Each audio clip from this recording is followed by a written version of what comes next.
Students, तो आज हम क्वेश्चन सॉल्व करेंगे वो है एक्सरसाइज 1B क्वेश्चन नंबर 2 का पार्ट डी। पिछली वीडियोस में मैंने ए बी और सी पार्ट को सॉल्व किया है, तो आप लोगों को देख लीजिएगा जाके। तो इस दफ़ा सेम क्वेश्चन है again. 1 centimetre to represent 1 unit on the X axis, मैंने यहाँ पे रिप्रेजेंट कर दिया है 1 2 3 4। And then 1 centimetre to represent 2 units on the Y axis, again मैंने 2 4 6 8 10 12 14 16 सॉल्व कर पुट कर दिया है। लेकिन इसमें सबसे मोस्ट इंपॉर्टेंट चीज़ जो होती है ना, वो आपका स्केल होता है। इसको बहुत गौर से करना है। क्वेश्चन ही बहुत इजी होते हैं, मगर मोस्ट इंपॉर्टेंट हमारे लिए स्केल होता है, अगर वो गिवन है तो। वरना आपकी मर्जी, आप कोई सा भी स्केल अपने तरीके से ले सकते हैं। तो हमारे पास x की वैल्यूज हैं, वो है -4 से 4। ठीक है, तो अब मैंने यहाँ पे x एक्सिस पे इसीलिए मैंने -1 to 4 1 to 4 लिए, क्योंकि -4 से 4 तक हमें वैल्यूज गिवन है।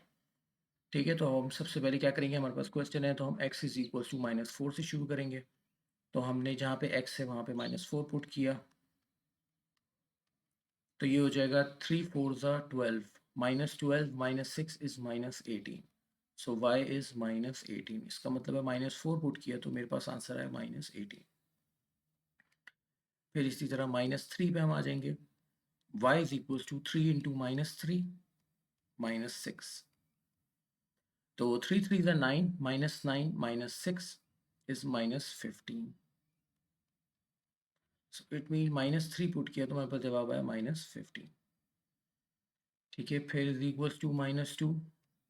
So y is equals to 3 into -2 -6। Question same रहेगा, एक्स वैल्यू चेंज होती रहेंगी बस। 3 2 is 6, -6 -6 is -12। So y is equals to -12। तो हमने -2 पुट किया तो हमारे पास जवाब आया -12। ठीक है, और अब हम आ जाते हैं -1 के ऊपर। सो y is equals to 3 into -1 -6। तो 3 into -1 is -3 -3 -6 is -9। So y is equals to -9। तो इसका मतलब है हमने -1 पुट किया तो जवाब आया -9। और यहाँ पे मैं 0 पुट कर देता हूँ। x is equals to 0। तो y is equals to 3 into 0 -6। तो देखिए 3 0 से मल्टीप्लाई हुआ, 0 हो गया, 0 -6 इज -6। तो y इज इक्वल्स टू -6, 0 पे -6। ठीक है, अब हम पॉजिटिव वैल्यूज की तरफ आ जाते हैं। x is equals to 1। So 3 into 1 -6 will be 3 1 3, 3 -6, sign of greater number, तो आंसर विल बी -3। तो इसका मतलब है हमने 1 पुट किया, हमारे पास जवाब आया -3। ठीक है, x इज इक्वल टू 2। पहले माइनस वैल्यूज ली थी, अब पॉजिटिव वैल्यूज की तरफ जा रहे हैं हम।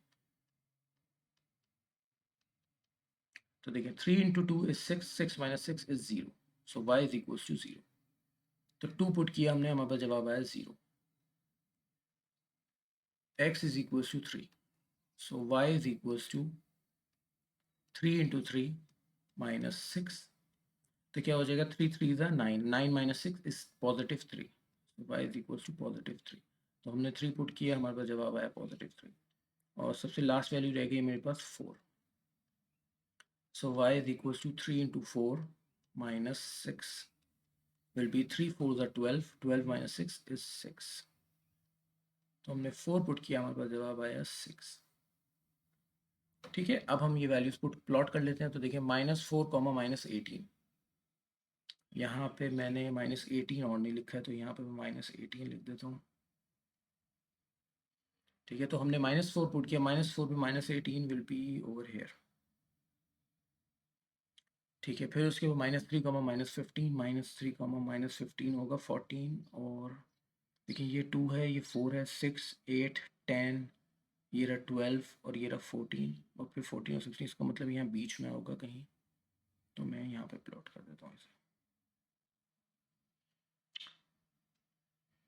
ठीक है, नेक्स्ट आ जाते हैं हम -2 -2 -12, -2 और -12 विल बी ओवर हेयर। फिर उसके बाद -1 -9।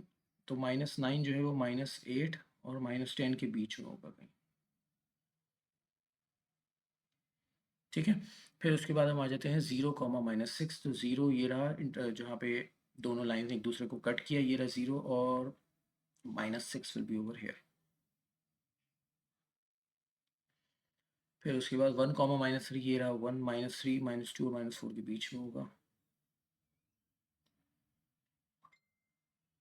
and then 2 comma 0 will be over here, x-axis पे 2 y-axis पे 0, ठीक है। 3 comma 3 2 और 4 के बीच में 3 comma 3, and then 4 comma 6 will be over here, ठीक है। अब मैं इन सारे डॉट्स को ज्वाइन कर दूंगा,